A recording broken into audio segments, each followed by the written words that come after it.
Chapter 8. Owning my part, taking responsibility for what is mine.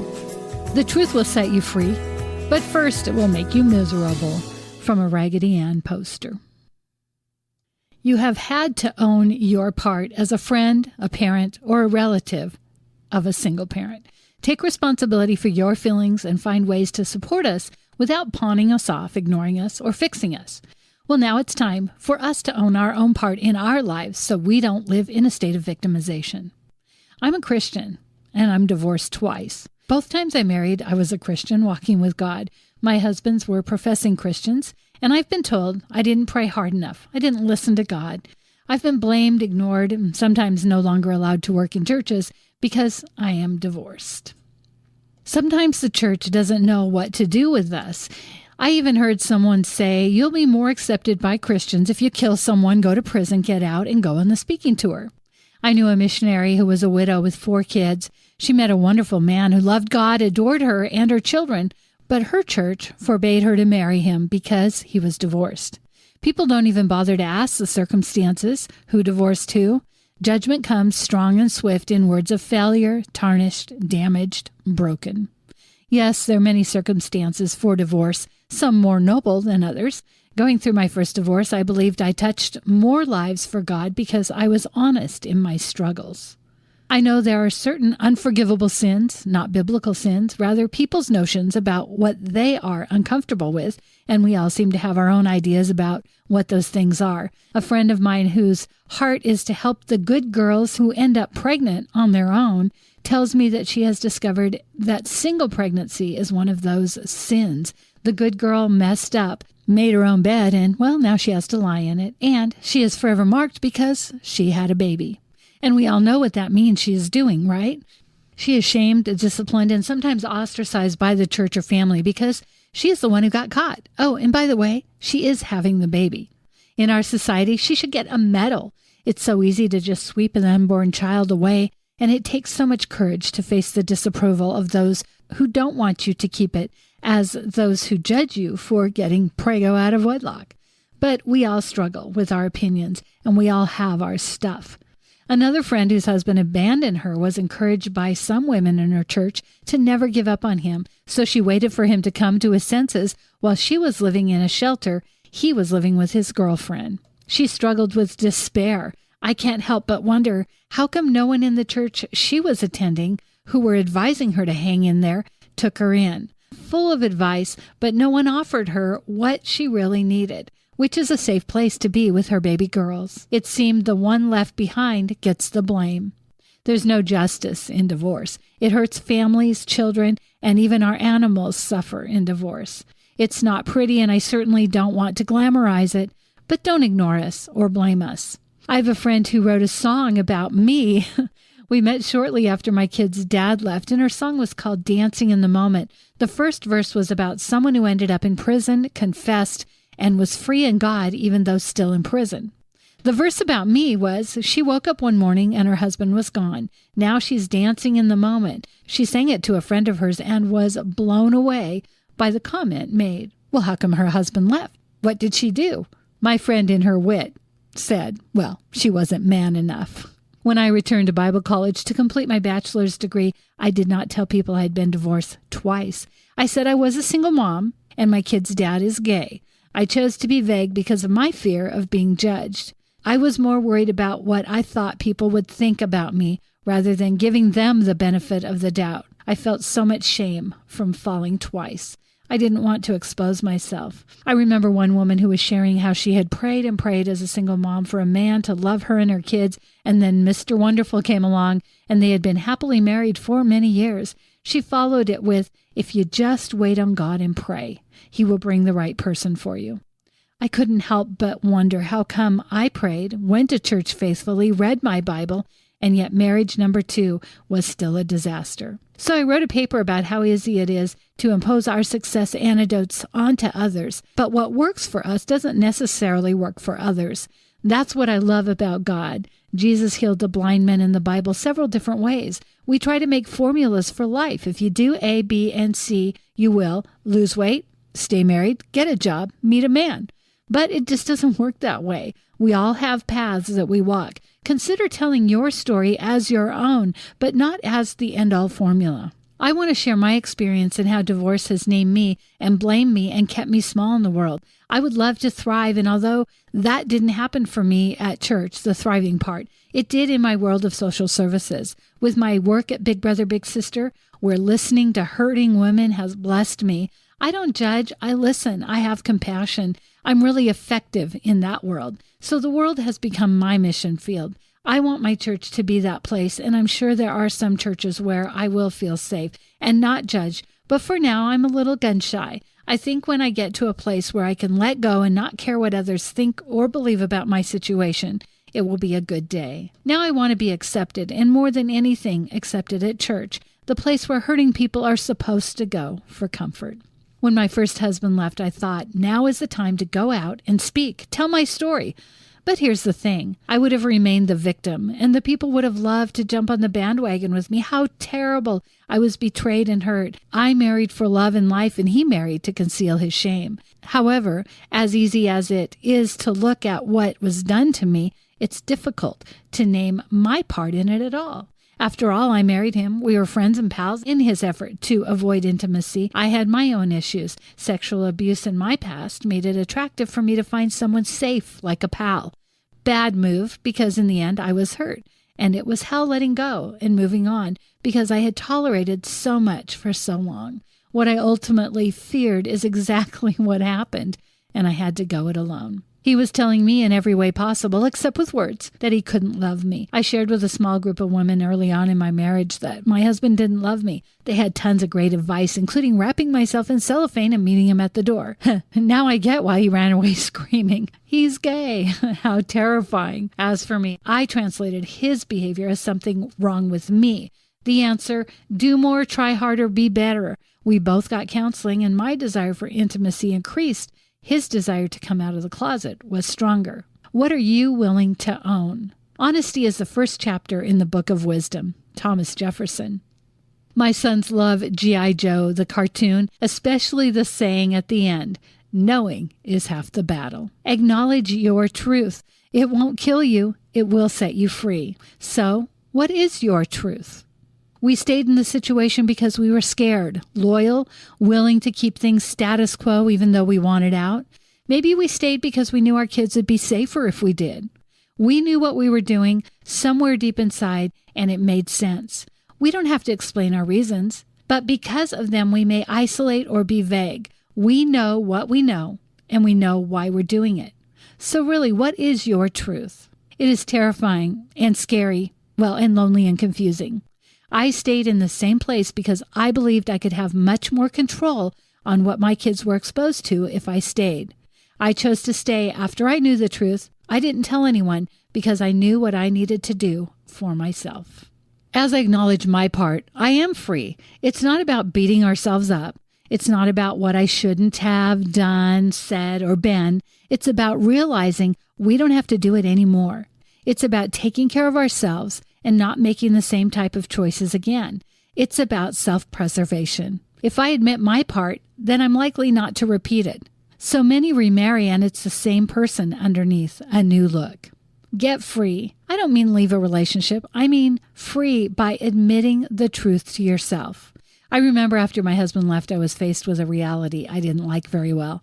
All the things I couldn't do because of my husband, all the things I couldn't be because of him, I still wasn't doing or being, even after he was long gone. My excuses could no longer be put on him. I had to take responsibility for living or not living my dreams, and suddenly there was no scapegoat for me.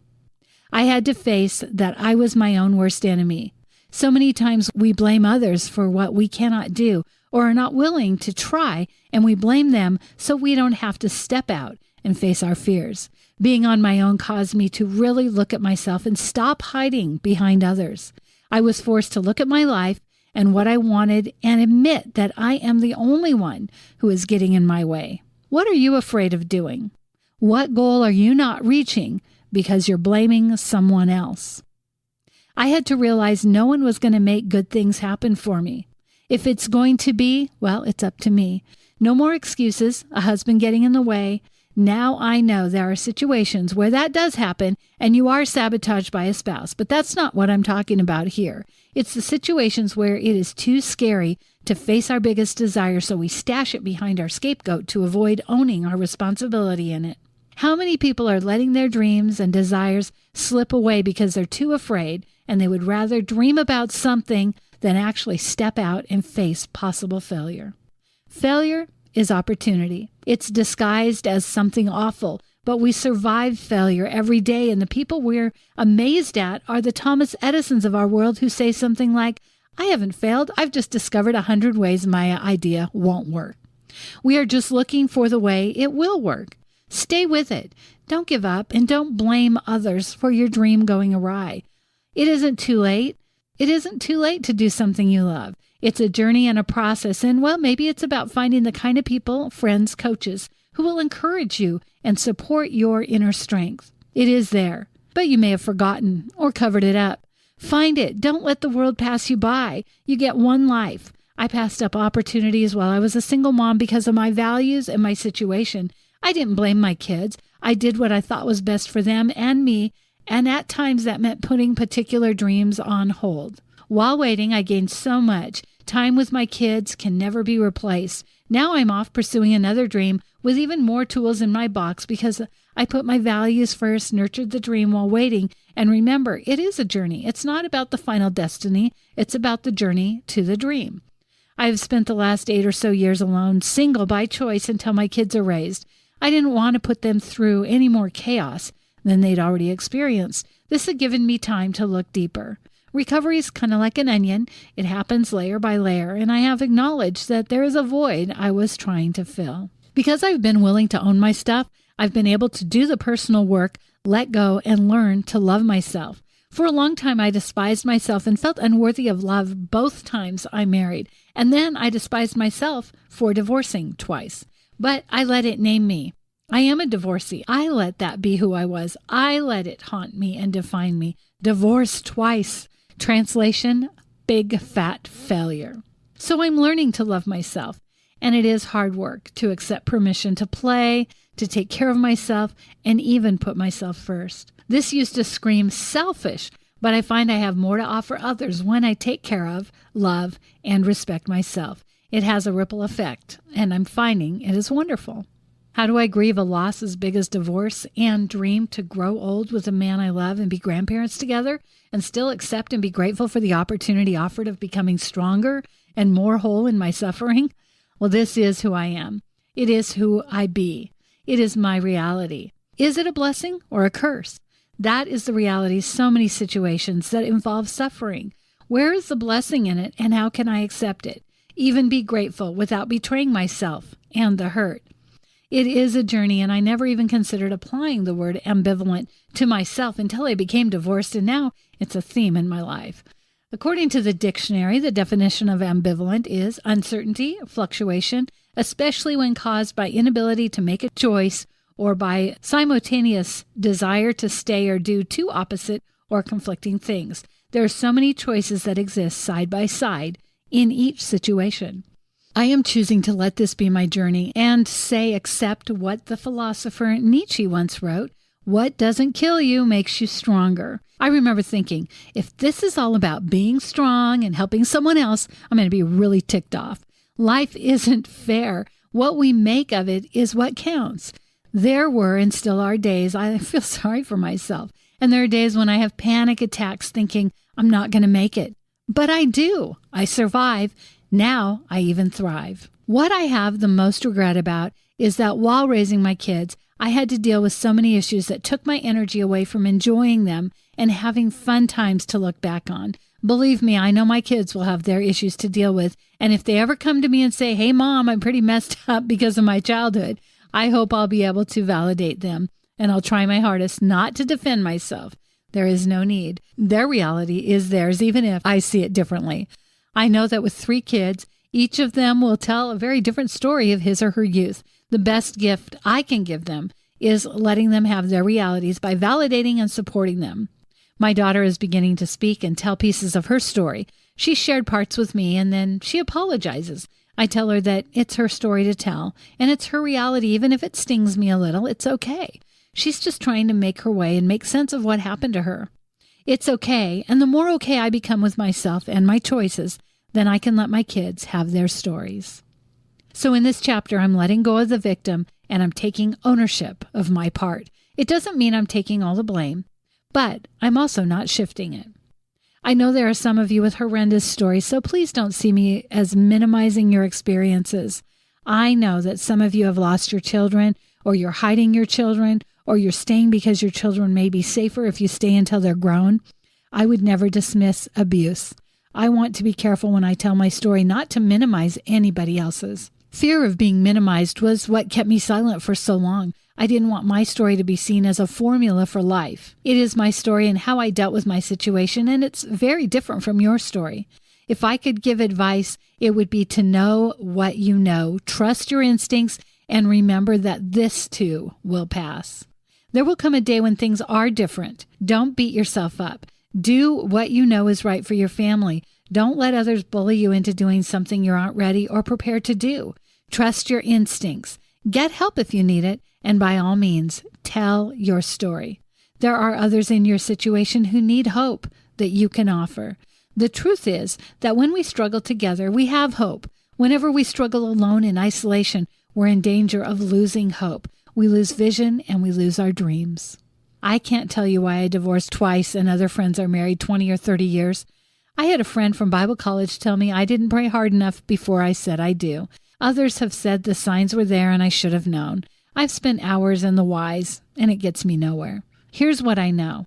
I have 3 amazing children who I cannot imagine being without in this world. I have learned some incredible things through marriages, and although both times I thought I was getting married for life, didn't work out that way. I'm here today. I'm a mom. I'm a professional. I'm experiencing the empty nest, and I'm watching my kids accomplish awesome things. We did not come through untouched. Each of them has a story very different from mine and his or her siblings. This is what I call life. We can't keep ourselves safe. We can't predict the future. There are no guarantees, but no matter what our lot is, it is easier when shared with community. We are where we are, and the next step is forward. The next step may be now, or it may be after a while, after a rest, a nap, or when a child is raised. There can be a next step, and it starts with you believing in yourself. Remember, first and foremost, to breathe. When things get so overwhelming, go back to the basics. Breathe, take a nap, tell yourself in no uncertain terms that you are going to make it. I've been around horses my whole life, and I love them. There's so much to learn from them. And when you're training a horse, you're getting pretty far in the process and they have a meltdown and don't know what to do. They don't do a pattern right or they forget what to do. You take them back to the basics and walk through the steps again. Here's a halter. This is how we walk. This is what we have to do for ourselves. When things get to be too much, go back to the basics. Reduce it to the ridiculous, and you will find one thing you can do. Breathe. Take a nap. Remember to look for things you are grateful for in the moment while you're breathing or floating off into a nap, because gratitude is life. Take the time to acknowledge and accept your part in your situation. It's not about blame. It's about freedom. It's also a gift to your children. When we live blaming the other parent, it's not healthy. It may even be that you stayed too long trying to honor your vows, but in an unhealthy way. Find what is yours, own it. It doesn't take away the problem. If it's a difficult divorce and the ex-spouse is causing a lot of pain or problem, it may be as simple as recognizing that you married someone with a mental illness or deeper problem. It is not blame. It's finding your reality. It's not our job to diagnose, but there are people, adults or perhaps ex-spouses, with fetal alcohol syndrome. They can't take responsibility in the way we want them to. You find yourself saying, is it too much to ask them to fill in the blank? Well, the answer is yes. Know what you know and do your part. There are ex-spouses who have borderline personalities and they're not diagnosed. There are books on the subject like Quit Walking on Eggshells. They don't have the same rationality that most people have. So yes, they will cause trouble, but find your part. Get educated, read books, find out how you can get on with your life, even if they have serious issues, especially if they are your kid's dad. This is not a formula to use so life will be great. It's a suggestion to find where you fit in and find a way to live without being the victim of the father of your children. Sometimes it takes extreme measures. Get support and help, but do your part. Learn, grow, and live the adventure. Own your stuff even if they don't. Own your values. They are what you live your life by, even if you haven't named them. Honesty is the first chapter in the Book of Wisdom, Thomas Jefferson. Not to negate the betrayal, devastation, hurt, or abuse, but what is your truth? I put all the stuff on the shelf where I could see it and know it was real. My husband is gay, and now what can I say is true about me? I needed someone safe, and that was my kid's dad. Now it's your turn. I needed, or I turned into someone to replay my past family. Yeah, what's the history? I tolerated. No explanation of why, just I tolerated. Neglect, being unloved, I put up with. It's okay, no one's judging you. This is in your head, even if you're in a car alone saying it out. These are words for you. Your inner critic can just sit this one out. How about, I always knew, fill in the blank. What can you own about your situation? With all judgment aside, what do you know about yourself and your situation? What are you choosing? I chose to live with a secret. It was my choice, and maybe I would do it again. What can you own about your choices? What are you afraid of doing? What goal are you not reaching because you're blaming someone else? Acknowledge the truth. It won't kill you, but it will set you free. Look at this list of values in the book and pick your top 10 values. Once you do that, prioritize them. And then look at how they match up with how you're living. What are the values you're living by? Look at your life and see how those values, what's important to you, are playing out. What would you say is the number one value on your list? And how is that playing out in your life? Is it playing out number 1 or number 10? Now that you're looking at the completed list, is number 1 on the list still number 1? And does it match up your value in your life? Do you want to keep it number 1? If it doesn't match up, what steps can you take to make your life match up to your value, or find the value that matches with your life?